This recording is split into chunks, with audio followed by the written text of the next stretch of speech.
I noticed this scene a couple of years ago. It's been running around in my brain ever since.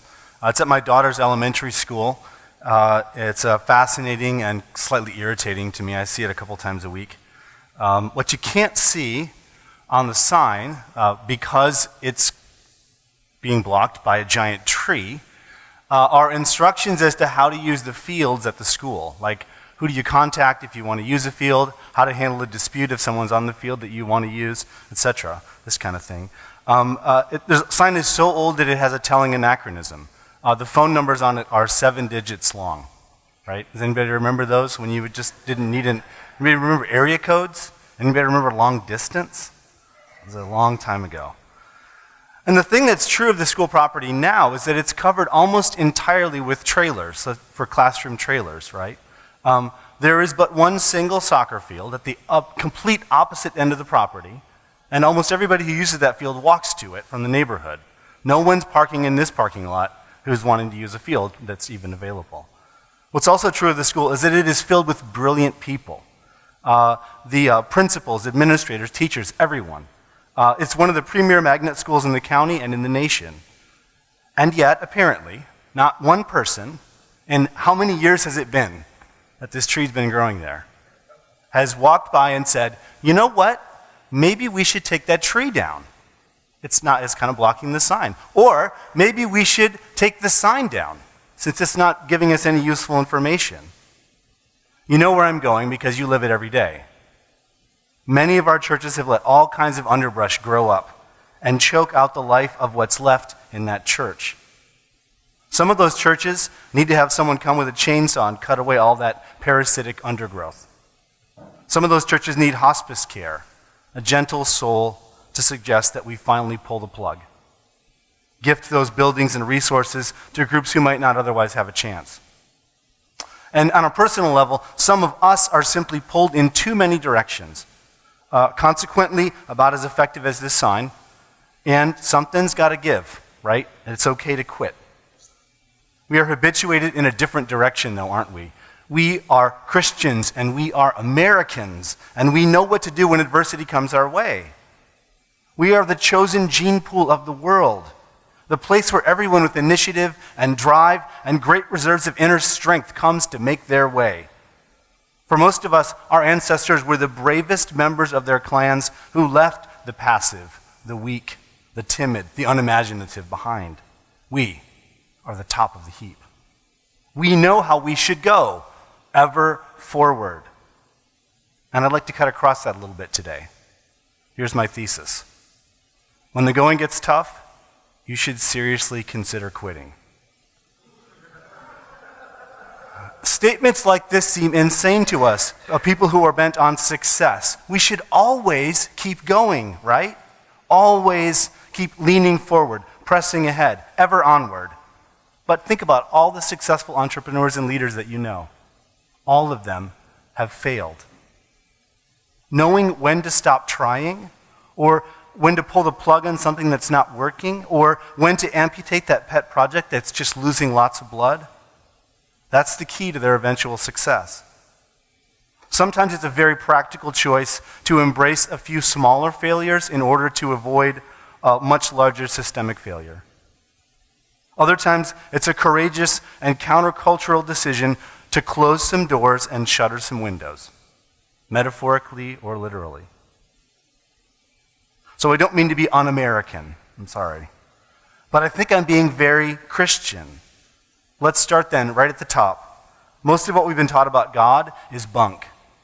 It's wrong-headed, it's imperialistic, it's colonialist and isolating. The God we worship is not a power lifter God. Not a everything gonna be all right God. Not a might makes right God. But a God of nothings and nobodies. Who works in the margins. Who bears up the broken. Who brings light to darkness. A God of weakness. A God who brings strength to our weaknesses and weaknesses to our strengths. Which means that we need to pay at least as much attention to our weaknesses as our strengths. As much attention to our failures as our victories. As much attention to our stumbles as our successes. We face all kinds of losses on a personal level, of course, right? Disappointments, poor physical or mental diagnoses that we get, troubled relationships, and of course, the loss of loved ones. For too long, we've taken an adversarial approach to these kinds of losses, these kinds of troubles, employing metaphors like battle or triumph or retreat. We've tried to fight these things or escape them or somehow get the upper hand. We want to get over, around, or through them. I've been working in the area of grief for several years now, my first book being a grief memoir that's opened up a lot of conversation with all kinds of people like lay people, doctors, social workers, grief counselors, folks like that. And the wisdom that I'm hearing from people who are engaged in grief and who are helping those who are engaged in grief, which also happens to coincide with what the emphasis of grief literature recently has been, that the wisdom is about integration rather than opposition.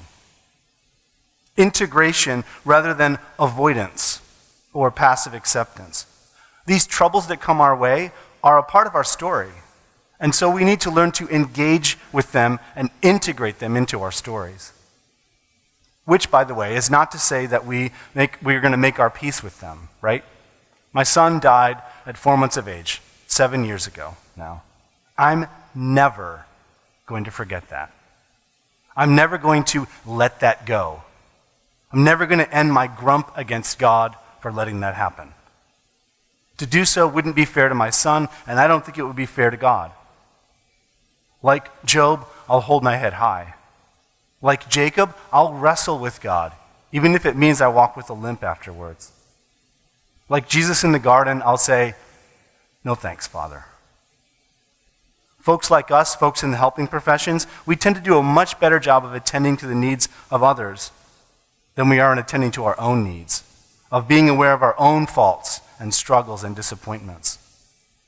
On a personal level, there's a lot of work we can do, holistic work of integrating the positive and negative parts of our story together, our strengths and our weaknesses. We become our truest and best selves, and much better helpers, by the way, when we are honest with ourselves about everything that we carry, the good, the bad, and the ugly. We do this by keeping our own disappointments in mind when we go to sit with someone who's deeply disappointed with God and the universe. We do this when we have the guts to share in someone's angst and vituperations against God instead of quelling their voice or speaking in their place. So there is a personal aspect to this work, but I want to push things even further today and suggest that there's an organizational level to this work as well, an institutional level. Many of us carry deep fears about the future, our churches, our denominations, and our religion as a whole. Will any of it survive? Our churches are dwindling both in numbers and in terms of influence. Our denominations are shriveling, and we're wondering if this is the end. We're hearing rumors of the end of Christendom, or maybe even Christianity, and we're starting to believe them. Several years ago, I heard Diana Butler Bass on a podcast. She was speaking at an academic meeting. She made the observation that many churches and parishioners are in mourning. Not just mourning like in their churches over someone who's died. They're in fact mourning about their churches themselves. They're trying to face their troubling futures and facing the disappointment of their own limitations. Deep down, she seemed to suggest they know that their churches are in trouble and that they probably won't last much longer. They don't need inspirational catalytic leadership. They need hospice. They don't need another slick growth strategy. They need to face their own mortality. They need a chaplain to help them deal with what they've lost and to move on and let go with dignity. One hard truth we need to face is that many of the churches we now know must wisely come to an end. We assume a kind of organizational permanence that's just not realistic. Churches were never meant to be permanent.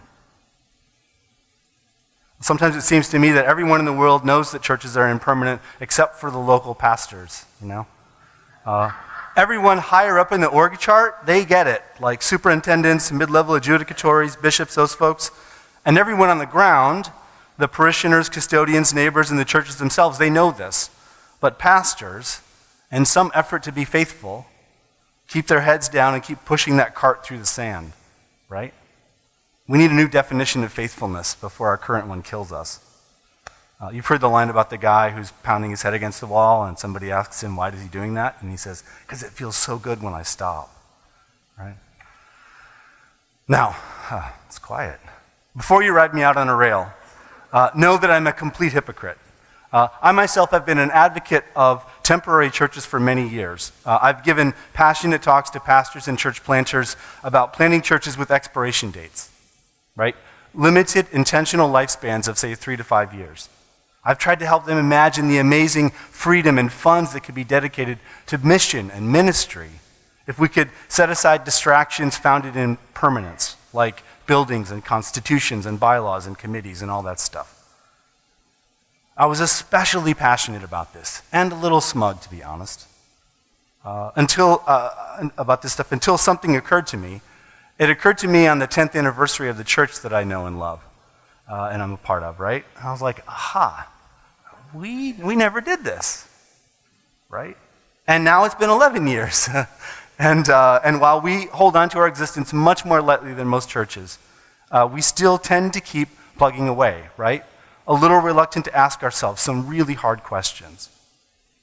But it is really, really wise for our churches to regularly ask ourselves why we exist and how we are accomplishing our mission. So, don't let this be a picture of your church. You know? Don't let this be a metaphor for your personal life. Get out a chainsaw if necessary and make some changes. We need to let some things die.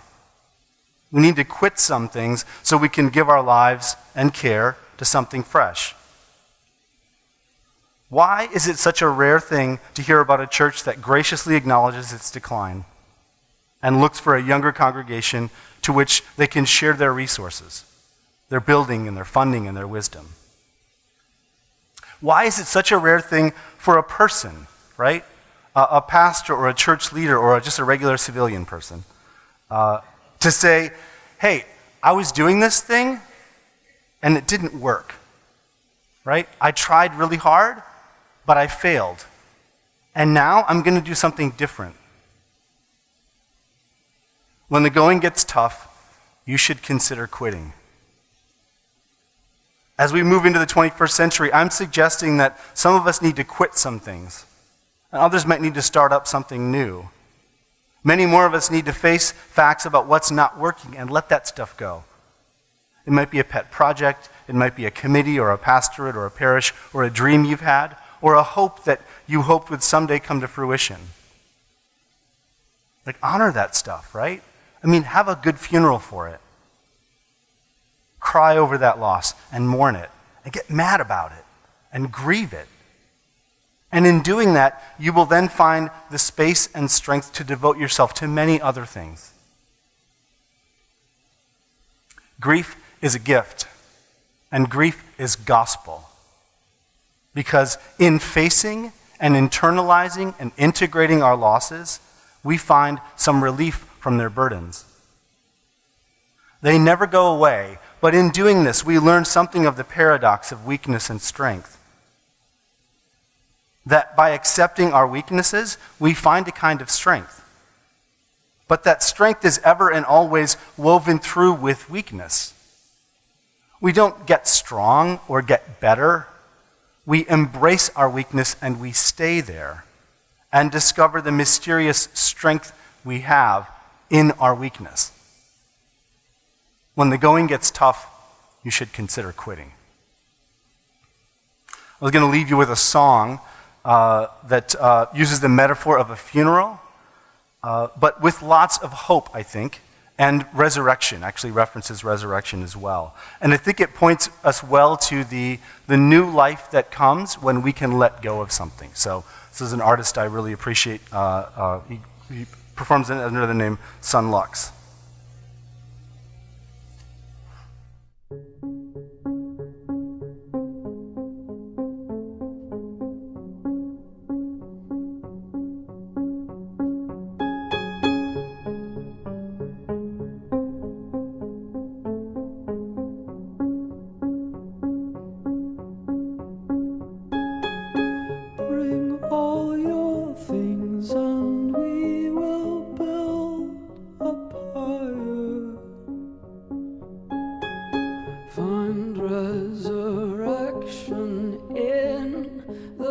flames, and in the fury of alarm bells, we shout begin. Oh, we shout begin again.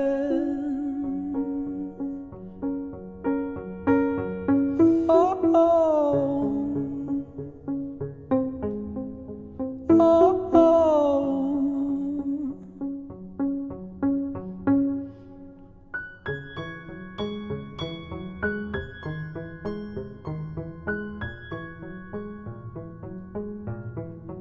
Oh, oh, oh, oh.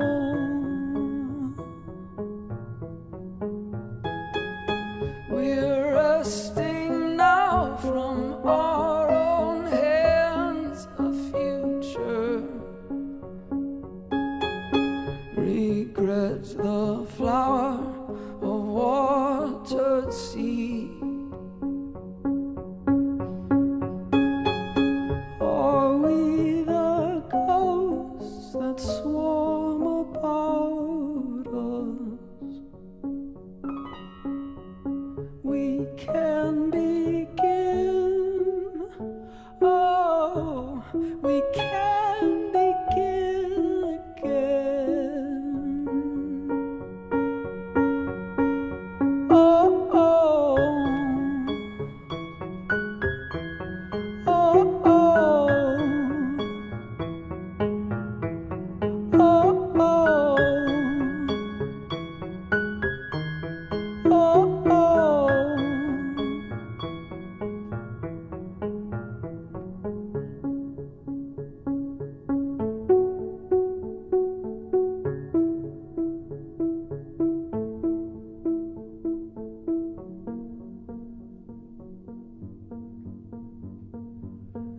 Bring all your things and we will build a pyre.